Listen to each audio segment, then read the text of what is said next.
On est de retour, les amis. Oui, on est de retour pour du vrai football. Enfin, la fin de trêve internationale. On va pouvoir parler de ce match Celta Vigo-Barcelone. Je fais pas souvent les avant-matchs du Barça. Déjà, même les matchs du Real, parfois j'oublie de les faire. Donc là, je vais essayer de faire beaucoup plus et beaucoup plus souvent les matchs du Barça et les matchs du Real pour les avant-matchs et tout. Donc, on va partir, les amis. Avant-match Celta Vigo-Barcelone, c'est un match compliqué. Un match compliqué pour le Barça parce qu'on sait que sur les dernières années, ça galère souvent à Balaidos dans le stade de Celta Vigo. D'ailleurs, sur les 5 derniers matchs, sur les 5 derniers matchs du Barça au stade du Celta Vigo, il y a une victoire pour le Barça, 2 matchs nuls et 2 victoires pour le Celta. Donc attention à cette équipe du Celta Vigo pour le Barça. Et le Barça, les amis, qui est dans cette Liga en train de marcher sur tout le monde. Je sais qu'ils ont perdu le match contre la Real Sociedad, bien sûr, 1-0 il y a 2 semaines, mais quand même, hein. 33 points dans cette Liga espagnole. On n'est pas loin du perfect en tout cas, 40 buts de différence, bien sûr, vous connaissez. Et du coup, cette équipe de Celta Vigo, ça avait bien commencé, mais là, ils se retrouvent quand même à la 11e place. Bien sûr, par rapport à la dernière, c'est incroyable parce que la dernière, si vous vous rappelez, les amis, je crois qu'ils avaient terminé à la 17e ou 16e. En tout cas, ils avaient vraiment souffert jusqu'à la fin de la saison pour se maintenir. Et voilà, cette année, 11e du championnat, avec 17 points. C'est pas si mal que ça. En plus, ils avaient commencé très très bien, hein. Ils avaient très très bien commencé la saison. Si on se rappelle bien, les amis, au début, il y avait des matchs de fou. Je crois qu'ils étaient premiers à 4 journées de la Liga au début, tout début avec le Barça. Ils avaient enchaîné genre 4 victoires consécutives, un truc comme ça. Donc voilà, cette équipe de Celta Vigo, équipe dangereuse. Sur leurs 5 derniers matchs, cette équipe de Celta Vigo, il y a un match nul contre le Betis, de partout, 2 victoires 1-0 contre Etafé et 5-1 contre San Pedro en Copa.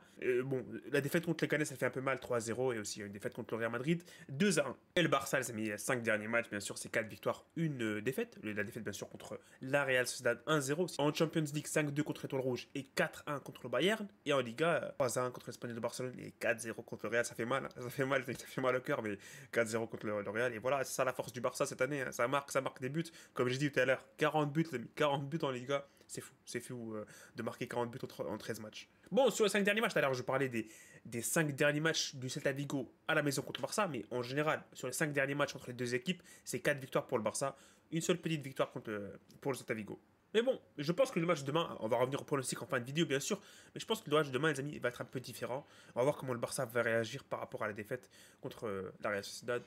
Ça va être un match intéressant, ça va être un match intéressant. Et le Celta Vigo, ils ont, voilà, on va dire, les amis, plus ou moins, ils sont obligés de gagner ce match. J'avais dit qu'ils faisaient une bonne saison. Et en cas de victoire, ils remonteraient potentiellement à la 7ème place. Donc, ça serait pas mal pour cette équipe du Celta Vigo. Voilà, parce qu'ils ont fait un bon début de saison. C'est vrai qu'ils ont baissé un peu de niveau sur les derniers matchs. Mais une petite victoire contre le Barça serait pas mal. Et en plus, le Barça, apparemment, ils sont pas si injouables que ça à l'extérieur. Donc, on verra. Ils ont perdu contre Osasuna et ils ont perdu contre la Real Sociedad. Pourquoi pas? Pourquoi pas perdre demain contre le Celta Vigo? On verra. Ça va être un match de fou. Ça va être un match de fou, je pense. Parce que le Barça joue hyper bien. Et Celta Vigo, c'est une des meilleures équipes, en tout cas, de Liga cette saison. Bon, ça va être un match intéressant, comme je disais, pas mal de fois. Mais le Barça va se déplacer sans la Yamal. Va se déplacer sans la Yamal. On verra ce que ça va donner sur le terrain. Mais franchement, ça peut jouer. Ça peut jouer au niveau du score. Donc, la compo probable du Barça, Iñaki Peña au goal. Sur les côtés, Koundé et Baldé. La charnière centrale, Inigo Martinez, Koubarsi, ça change pas. Le milieu, on a Pedri et Casado qui reviennent de sélection. Avec eux, il y aura Daniel Mo qui sera un peu plus avancé par rapport à Pedri et Casado. Et en attaque, il y aura le trio, Rafinha et Lewandowski. Normalement, ça c'est sûr à 100% qu'ils vont jouer. Le problème, ce sera sur le côté gauche. Le doute, il est entre 3 joueurs. Fermi Lopez, Pau Victor et aussi Pablo Torre. Donc on verra ce que ça va donner au niveau de la compo, mais ça va être intéressant de voir qui va jouer aujourd'hui, enfin demain, sur le côté gauche pour remplacer la Yamal, bien sûr. Normalement, ce serait. Normalement, logiquement, c'est Rafinha à gauche et la Yamal à droite, mais là, vu que Rafinha peut jouer des deux côtés, préférer mettre le joueur qui peut jouer à gauche à la place de le mettre à droite. Voilà, vous avez compris, vous avez compris. Au niveau des blessés, au niveau des joueurs indisponibles pour ce match, franchement, c'est une liste assez conséquente pour le Barça. Ter Stegen, Christensen, Eric Garcia, Ronald Araujo, Marc Bernal, Ansu Fati, Ferran Torres et Lamine Yamal. Tous indisponibles pour ce match contre le Celta Vigo. Enfin, cette équipe du Celta Vigo qui, bien sûr, on va espérer, mais en tant que fan du Real Madrid, on va espérer avoir un résultat favorable de cette équipe pour nous, enfin, pour que le Real Madrid essaie de rattraper un peu le Barça.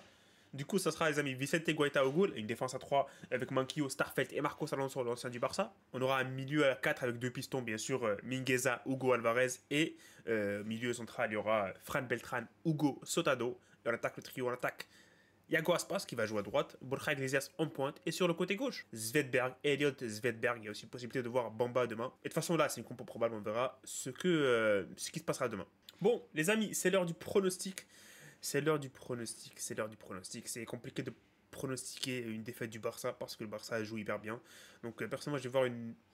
J'ai pas en vrai. J'ai pas envie de dire victoire du Barça, ça fait mal au cœur, mais je pense que le Barça va gagner, la vérité. Le Real Madrid a gagné, alors que c'est pas un Real Madrid de fou. À Balaidos, on a gagné 2-1.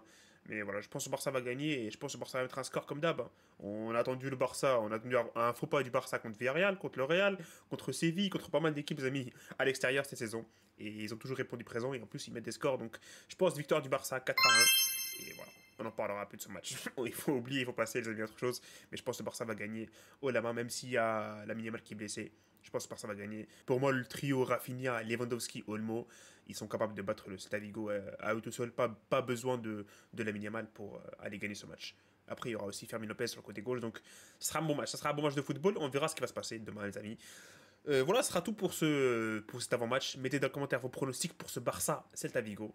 Et on se retrouve demain pour le live, bien sûr, sur cette chaîne YouTube, les amis. Salut et profitez des vôtres.